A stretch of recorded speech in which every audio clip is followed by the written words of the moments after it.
The last word change, I say flexibility. Equity just required way too much explanation. That was a real trigger word, and people were confused. What's the difference between equity and equality?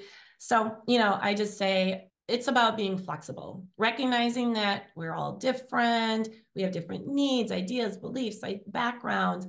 How can we be flexible in our approach? So not everything is just the way that we've always done it.